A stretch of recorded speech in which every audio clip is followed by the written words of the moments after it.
Bismillah ar-Rahman ar-Rahim. Iyyaka na'budu wa iyyaka nasta'in. Mr. President, Honorable Secretary General, Excellencies, ladies and gentlemen, I feel honored today to represent my country at this forum of world leaders, where we have a chance to discuss problems that the world is facing. I want to talk about a lot of problems, but just four today. And I especially came to this forum despite a difficult time in my country, facing challenges.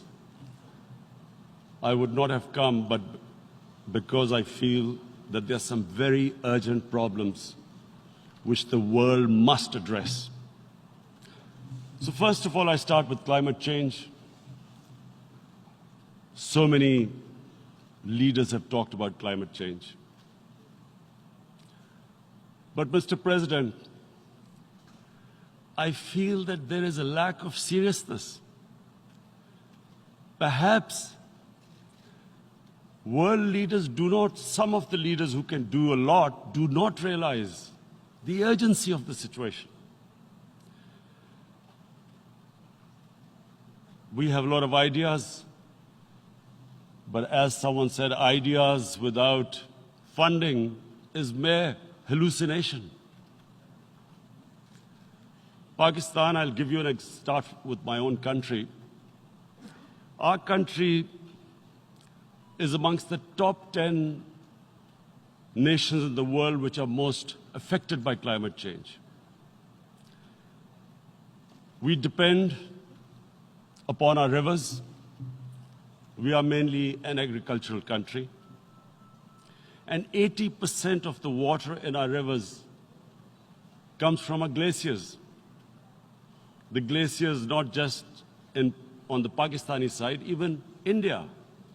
The river, the 80% of the water in Ganges and the Indian rivers also comes from the glaciers, from the Himalayan glaciers, Karakoram, Hindu Kush.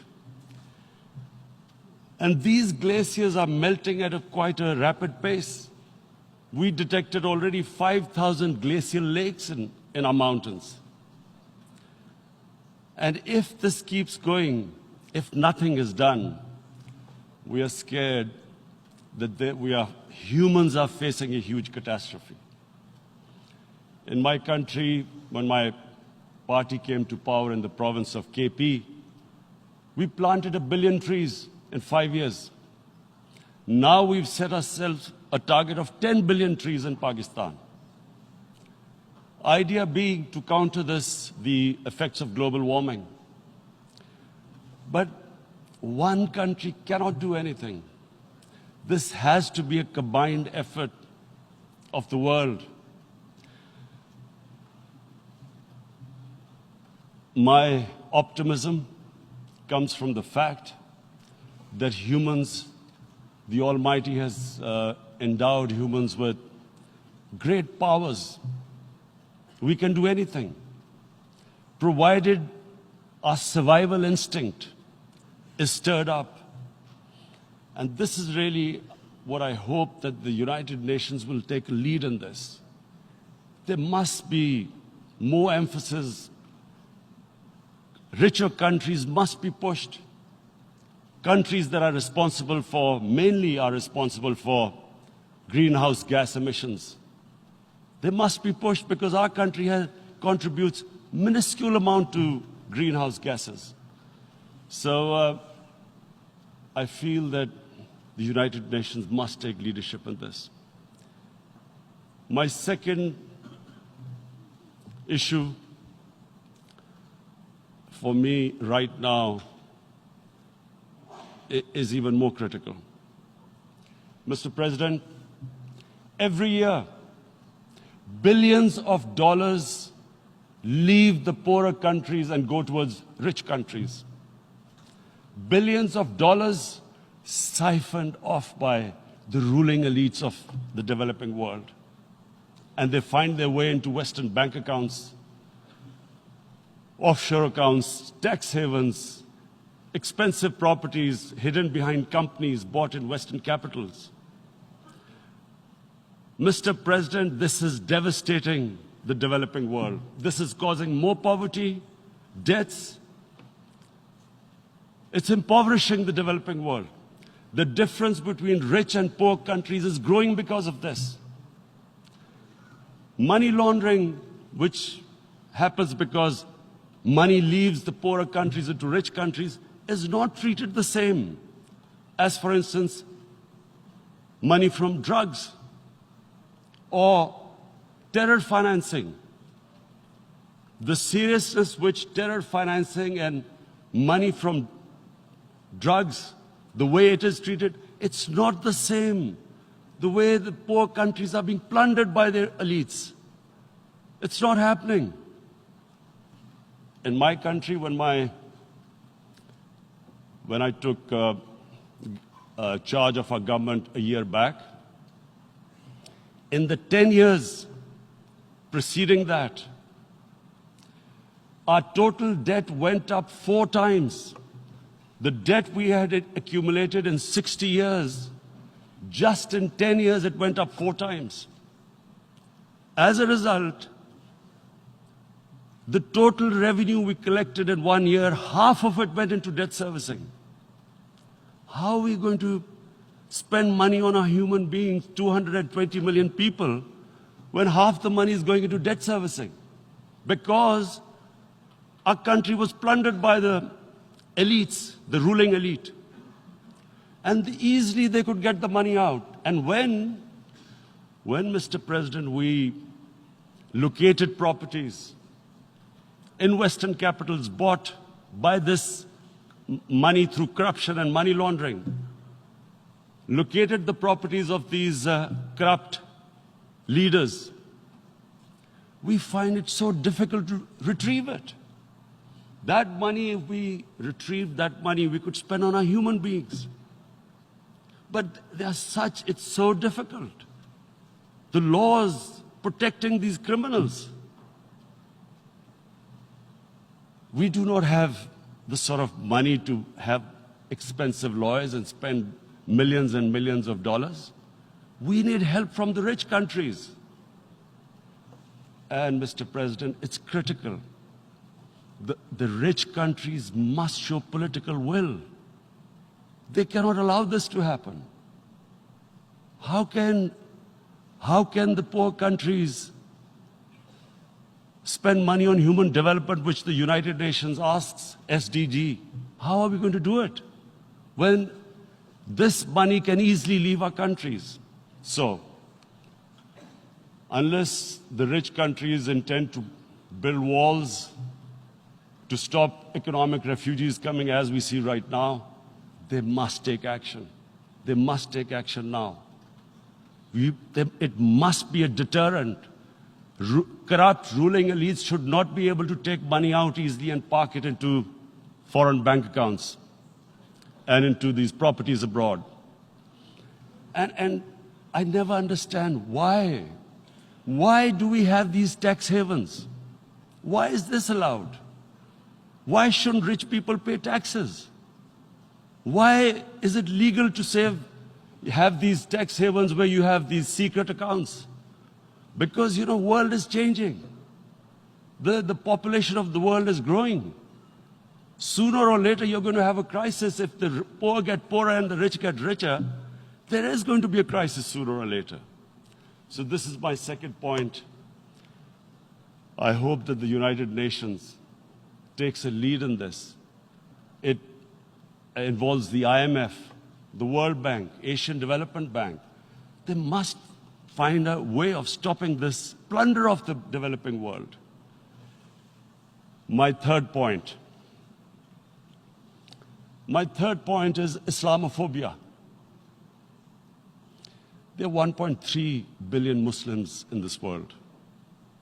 There are millions of Muslims living in other countries, European countries, and the US as minorities. Islamophobia since 9/11 has grown at a pace where it is alarming. Human communities live together. There should be understanding amongst them.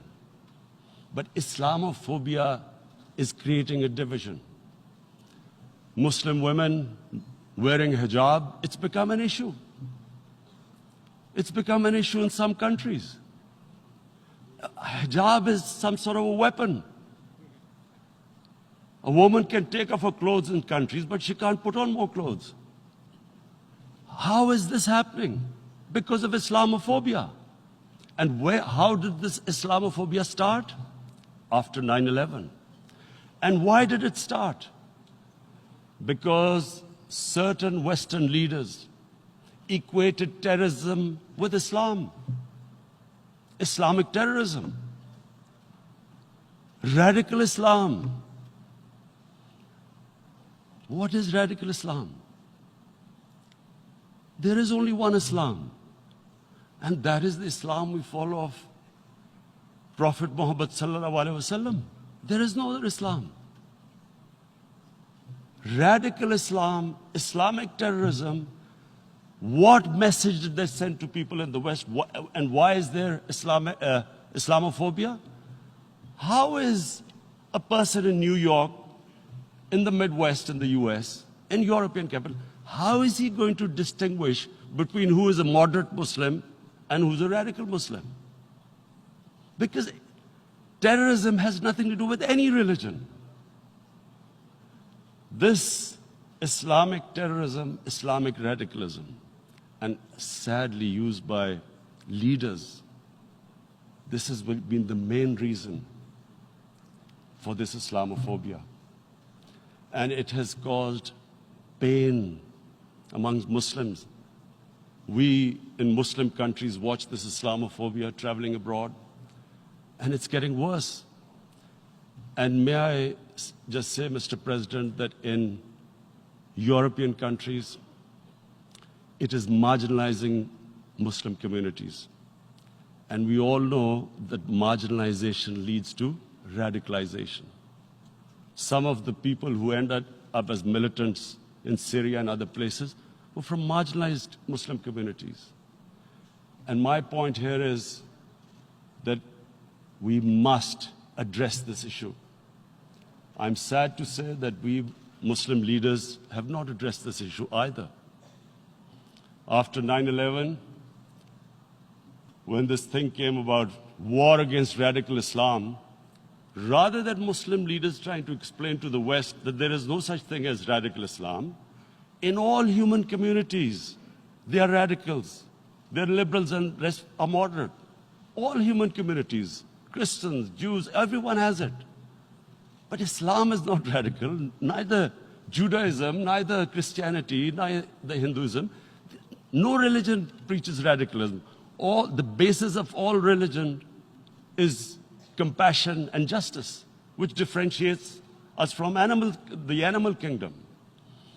But unfortunately, the Muslim leadership was so scared of being called radical Islam that all of them became moderates. In Pakistan, we were in the eye of the storm, and our government coined a phrase called enlightened moderation. No one knows what it meant. But everyone started putting on Western suits that they were moderates, started speaking. Even those who didn't know English would speak English because they were moderates. No one had a clue what it was. Because we, in the Muslim world, did not explain to the West that there is no such thing as radical Islam.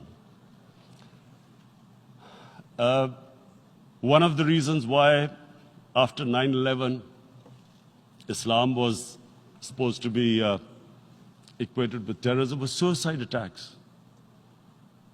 Because the 9/11 bombers did a suicide attack, all sorts of theories came up that the Muslims are involved in suicide attacks because they will get virgin in heavens. Some came up with, what about women, suicide attackers? So this bizarre thing happened. No one explained. Suicide attacks and Islam were equated. No one did research that before 9/11, the majority of suicide attacks in the world were by Tamil Tigers, who were Hindus. No one blamed Hinduism, and quite rightly. What has Hinduism got to do with what desperate people were doing in Sri Lanka? We all know we've seen films about Japanese kamikaze pilots at the end of the Second World War doing suicide attacks. No one blamed the religion. But here we were trying to prove we were moderates and not explaining to the West. But the most important thing I wanted to say here today, in explaining this Islamophobia, Mr. President, and I feel it's very important because I've spent, because of I played professional sport in England, I spent a lot of time there. So I know how the Western mind works and how West views religion. So where the misunderstanding about Islam came. And one of the reasons it caused Islamophobia. That was, in 1989, this book was published, maligning, insulting, ridiculing our Prophet Muhammad sallallahu alaihi wasallam. And there was a reaction in the Muslim world. The West couldn't understand what was the problem. Because in the West, because I have spent so much time in the West, religion is perceived completely differently. They don't look upon religion like we do. And so, Islam was supposed to be an intolerant religion. It was against freedom of expression. And Islam took a real beating 30 years ago. I still remember it became a watershed. And every 2 or 3 years, someone would malign our Prophet, peace be upon him. There would be a reaction by the Muslims. And again, it was Islam, an intolerant religion. Again, this time,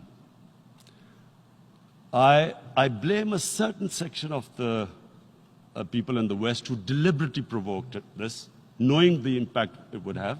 But the majority of the people in the West didn't understand. This is where, again, Muslim leadership let the Muslims down.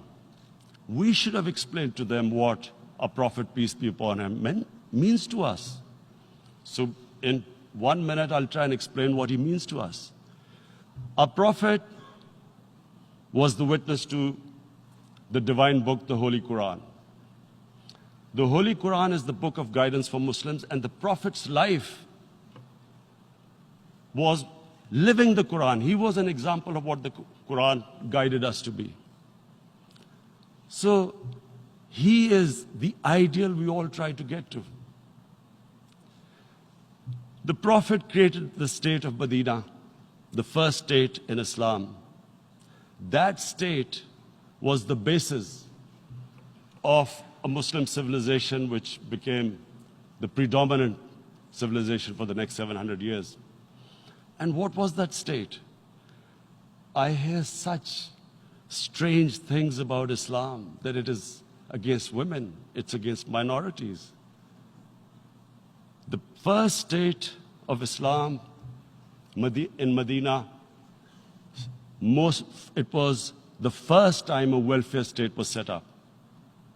The state took responsibility of the weak, widows, orphans, poor people, handicapped.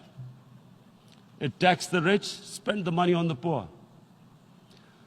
The state announced that all human beings are children of Adam, hence equal, whatever the color of their skin.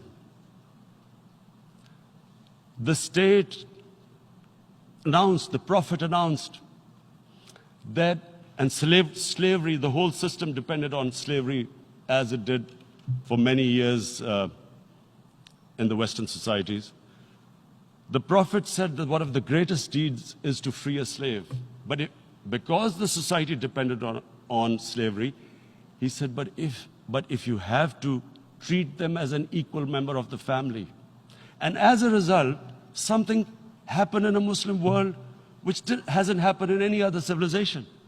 Slave dynasties appeared. Slaves became kings. The Mamluks, slaves who ruled Egypt. In India, there were slave dynasties. And then, with minorities, again, you hear that Islam is supposed to be against minorities. Let me just make this clear. In Islam, the Prophet announced that everyone was free to practice his religion. It was a sacred duty to protect the places of worship of all religions. He announced that every person is equal in front of law, whatever his religion or his color. And this incredible case, and I always quote this, that the fourth Khalifa, the head of state of Medina, he lost a court case against a Jewish citizen. So, number one, it showed there was a rule of law, no one was above law. And number two, that a Jewish citizen was an equal citizen. So, Mr. President, when a Muslim society is unjust to its minorities, it is going against the religion of Islam and our Prophet, peace be upon him. So, it is important to understand this. The Prophet lives in our hearts. When he's ridiculed, when he's insulted, it hurts. As we human beings understand one thing, the pain of the heart is far, far, far more hurtful than physical pain. And that's why the Muslims react. And I always thought that if I ever had this stage, I would try and explain this to the world community, especially to the Western community, because having lived in the Western community, people didn't understand this. When I first went as a teenager to England, there was a comedy film on Jesus Christ. It's unthinkable in Muslim societies. So we need to explain that, look, in a human community, we must be sensitive to what causes pain to other human beings. We have, in the Western society, and quite rightly, the Holocaust is treated with sensitivity because it gives the Jewish community pain. That's all we ask, that do not use freedom of speech to cause us pain by insulting our Holy Prophet. That's all we want. And now, the number fourth point, Mr. President, and this is the most critical point, is the reason why I especially came here. It is about what is happening in Kashmir. Before I go on this, I want to make one thing clear, that when we came to power, my first priority was that Pakistan would be a country which will try its best to bring peace. We had been through this war on terror. We joined the United States war on terror after 2001.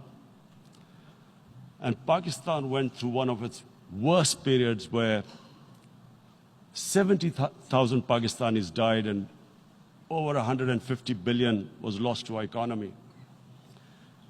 And Mr. President, I opposed the war because in the 80s, Pakistan had joined the Western countries in what was the freedom struggle then in Afghanistan against the Soviets. And it was funded by the Western countries. These Mujahideen groups, which were treated in guerrilla warfare, were trained by Pakistan Army, funded by the Western countries, and especially US, and they waged what was a freedom struggle in Afghanistan. The Soviets called them terrorists. We called them freedom fighters. 1989, the Soviets retreated. The Americans packed up and left. Pakistan was left with these groups. Come 9/11, Pakistan joined the United States in this war on terror. And now our government was supposed to, the reason why I opposed joining this war, because here we had indoctrinated them in jihad, meaning freedom struggle against foreign occupation. Now, because we had joined the US, and the US had occupied Afghanistan, now we were supposed to tell them that, no, this is not freedom struggle and jihad, it's terrorism. So that's why I tried to tell then government that, stay neutral, because you will have leverage over them. You will be able to control them. But if you join them, you become collaborators and they will attack you, which is what happened. They turned against us. We went through a nightmare. 70,000 people killed in a war we had nothing to do with. No Pakistani was involved in 9/11. Taliban were in Afghanistan. Al-Qaeda was in Afghanistan. What had we to do with it? 70,000 Pakistanis died. So when we came to power, we decided that we would dismantle what was left of these groups. And this decision was taken not just by us, but by all the political parties in Pakistan. Unfortunately, they didn't implement it. So we came to power, we decided to implement it, and we dismantled whatever was left of the groups. And I know that India keeps accusing us that there are these groups there. I would like the United Nations to send observers, see for themselves what we've done. No Pakistani government would have dared to do this because it would have created strife.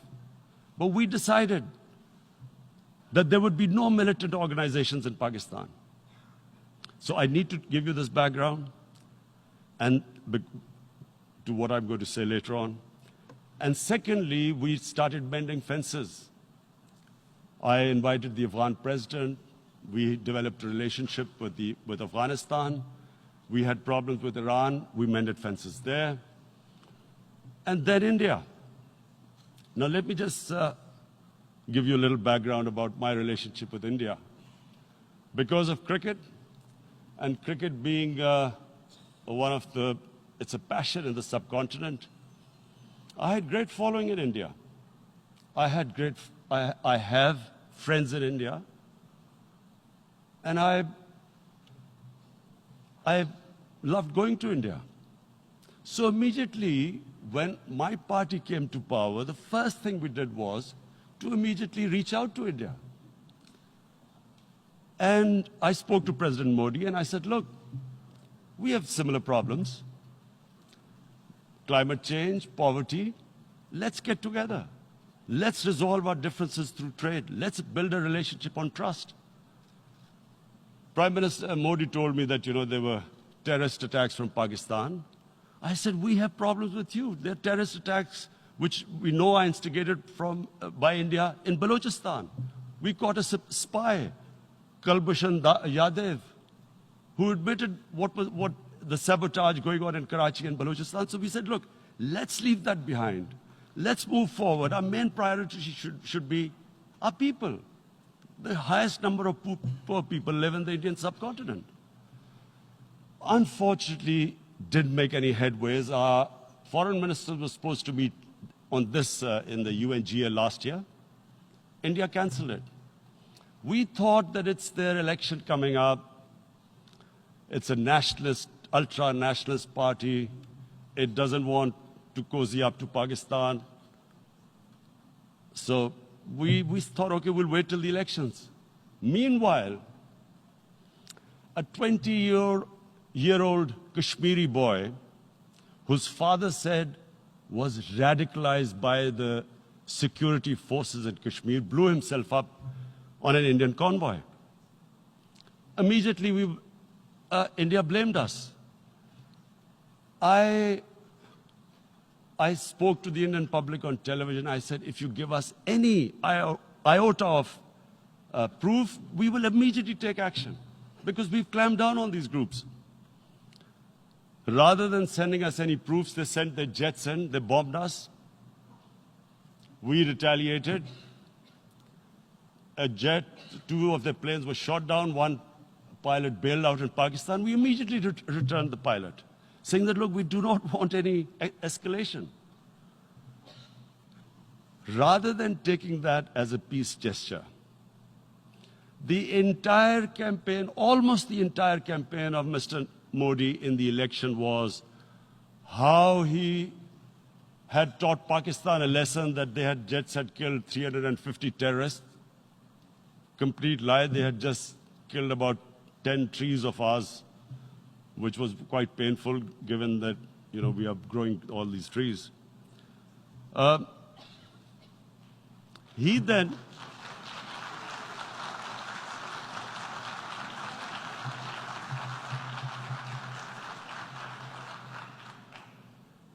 the election campaign, Mr. Modi used words like, this is just a trailer. The movie is about to start. I went into Pakistan and taught them a lesson. This was the election campaign. Okay, so we thought, us politicians make all these statements to win elections. So, okay, after elections, we'll get back to our normal relationship. Well, the moment the elections ended, we approached India. No response, but then we discovered they were trying to push us in the FATF blacklist to bankrupt us. That's when we realized there was an agenda. And that agenda became obvious on the 5th August when India went against 11 United Nations Security Council resolutions which say that Kashmir is a disputed territory and the people of Kashmir have the right of self-determination. They went against that. They went against Simla Accord, which is about bilateral, sorting out our differences through bilateral means, went against that. They actually went against the Indian Constitution. Illegally, they revoked Article 370, which gave Kashmir the special status. They got an extra 180,000 troops there. Total number of security forces in Kashmir now are 900,000. And they put 8 million people of Kashmir under curfew.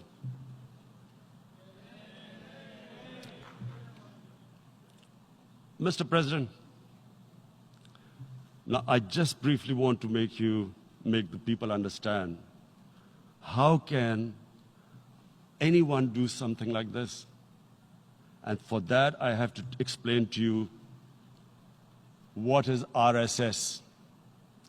RSS, Mr. Narendra Modi is a life member of RSS. RSS was an organization that was inspired by Adolf Hitler and Mussolini, came about in 1925. They believed in racial purity, racial superiority. They also believed they were an Aryan race like the Nazi believed they were an Aryan race. All that I'm saying can be verified. This is the time of information revolution. You can Google all this, what I'm saying. But it is very important for me to explain this to you so you know what is happening in India. This RSS believed in the ethnic cleansing of Muslims from India. At one point, there was racial superiority of the Hindu race. Secondly, it was hatred for the Muslims and for the Christians because they believed that this golden age of Hindu civilization was stopped because of Muslim rule centuries back and then the British rule of India. So it was racial superiority and hatred for Muslims and Christians. This is openly stated. You look at the founding fathers of RSS, Golwalkar and Savarkar. Just Google them and you'll find out. And this ideology of hate is what murdered the great Mahatma Gandhi in 1948. It was this ideology of hate that made Narendra Modi in 2002 do a pogrom against Muslims in Gujarat when he was the chief minister. He allowed 3 days for these RSS goons who were inspired by the Hitler brown shirts. They actually wear brown shirts. This RSS, the Congress Home Minister gave a statement that in RSS camps, terrorists are being trained. And these terrorists butchered 2,000 Muslims and 150,000 Muslims were made homeless. Narendra Modi could not travel to the US because of that. And I need to make you understand this background before I explain to you that what sort of a mindset would lay siege to 8 million people with 900,000 troops. Women, children, sick people, locked in as animals. In fact, of what I know of England, if 8 million animals were locked in, the RSPCA would have made a lot of noise about it. These are human beings.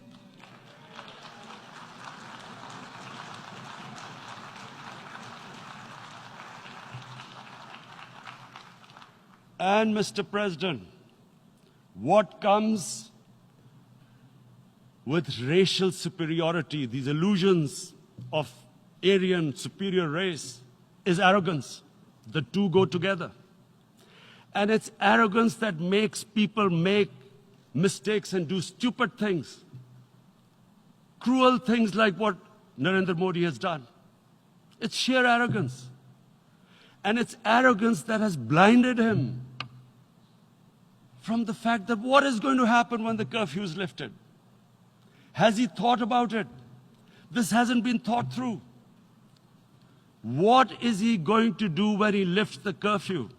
Does he think that people of Kashmir will quietly accept the status quo because India has changed the constitution and taken away the special status? They'll accept that?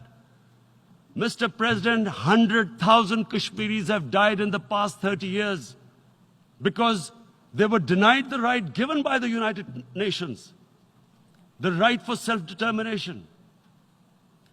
100,000 have died and 11,000 women have been raped.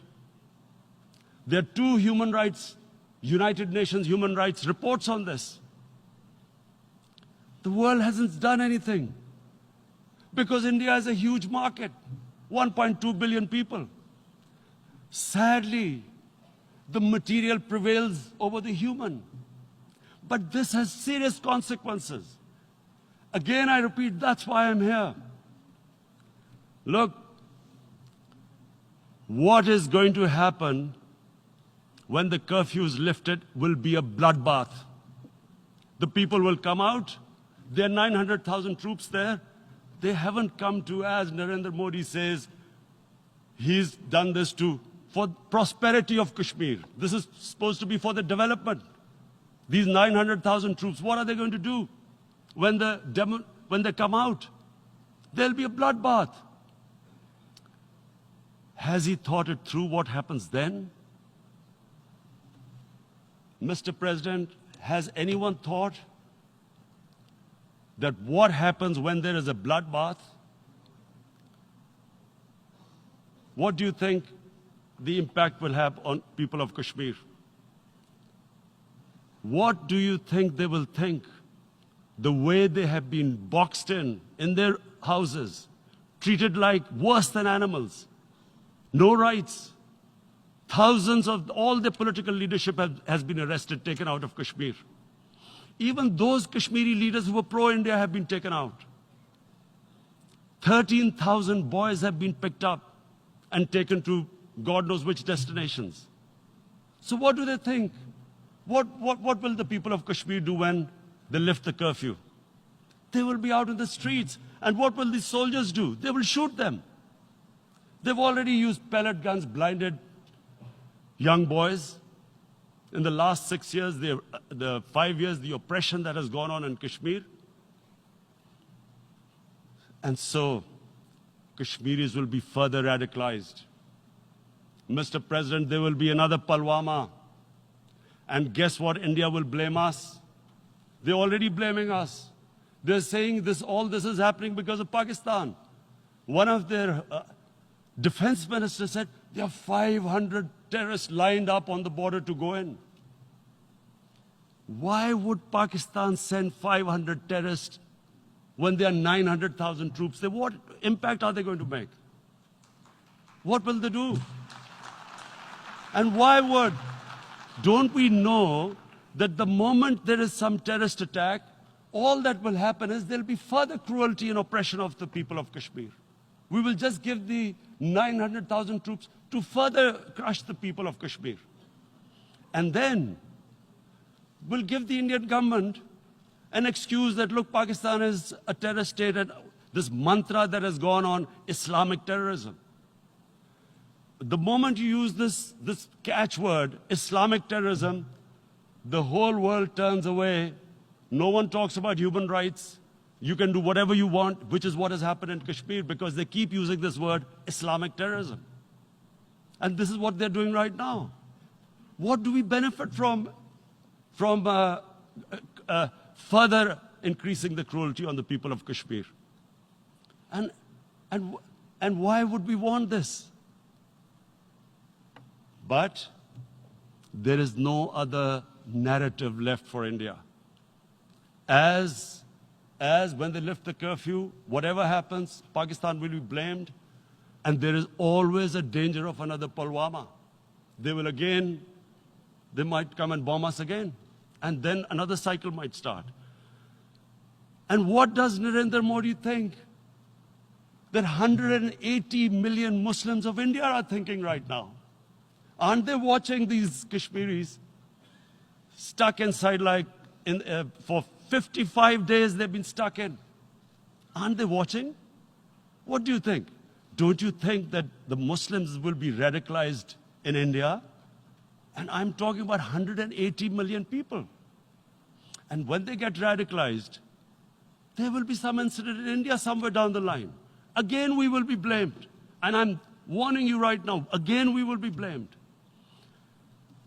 And, Mr. President, what about 1.3 billion Muslims who are watching this? And they know that it is only happening in Kashmir because they're Kashmiri Muslims. This is not happening to Kashmiri Hindus. They know that this is happening because of their religion. So what do you think they will be thinking? What do you think the Jewish community would think if they were, forget 8,000 Jews stuck like this? What do you think Europeans would think? What do we think? I mean, any human community, if their members are stuck like that, what do you think they will think? Are we a children of a lesser God? Is it not going to cause us pain? And then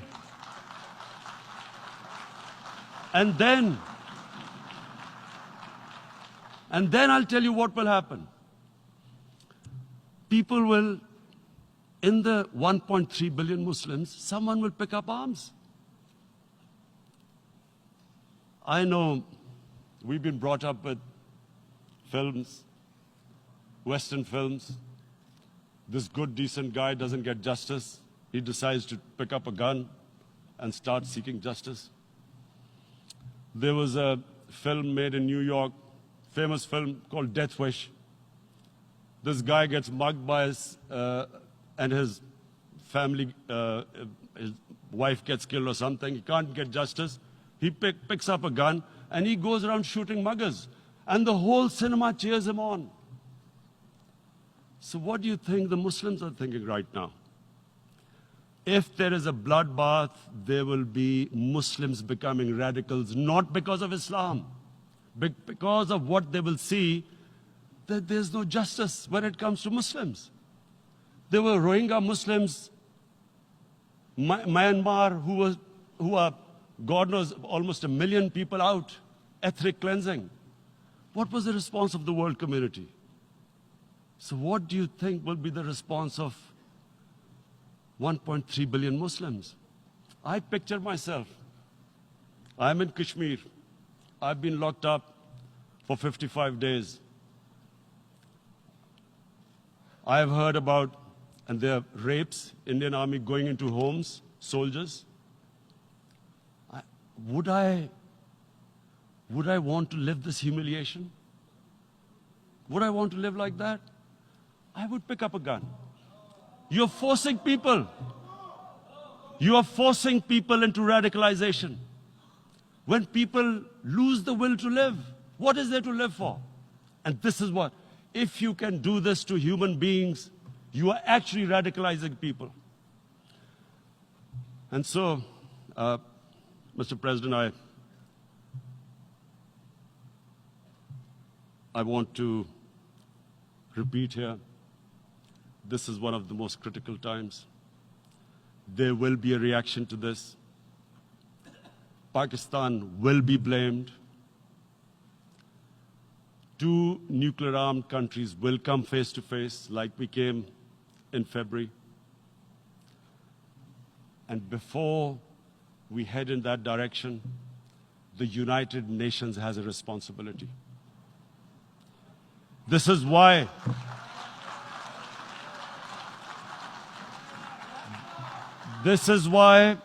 the United Nations came into being in 1945. You were supposed to stop this happening. I feel we are back to 1939, Munich.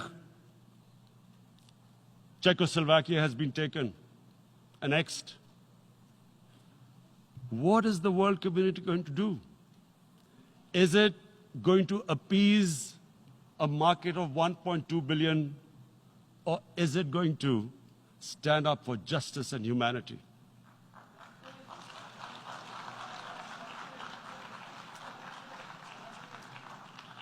If this goes wrong, you hope for the best, but be prepared for the worst. If a conventional war starts between the 2 countries,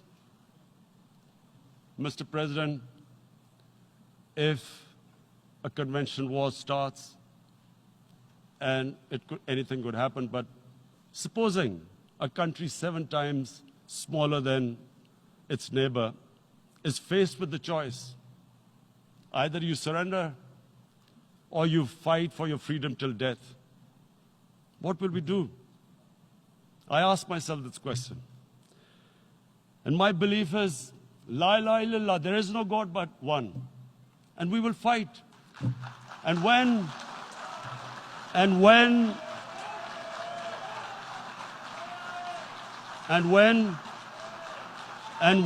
a nuclear-armed country fights to the end, it will have consequences far beyond the borders.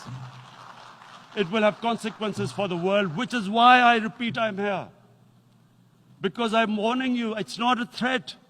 It's a fair worry that where are we headed? And I've come here to tell the UN, you've got to, this is a test for the United Nations. You are the one who guaranteed the people of Kashmir the right of self-determination. They are suffering because of that. And this is the time. This is the time not to appease like in 1939 appeasement took place. This is the time to take action. And number 1 action must be that India must lift this inhuman curfew, which has lasted for 55 days. It must free all political prisoners, and especially those 13,000 boys that have been picked up. Parents don't know where they've disappeared. And then the world community must give the people of Kashmir the right of self-determination. Thank you.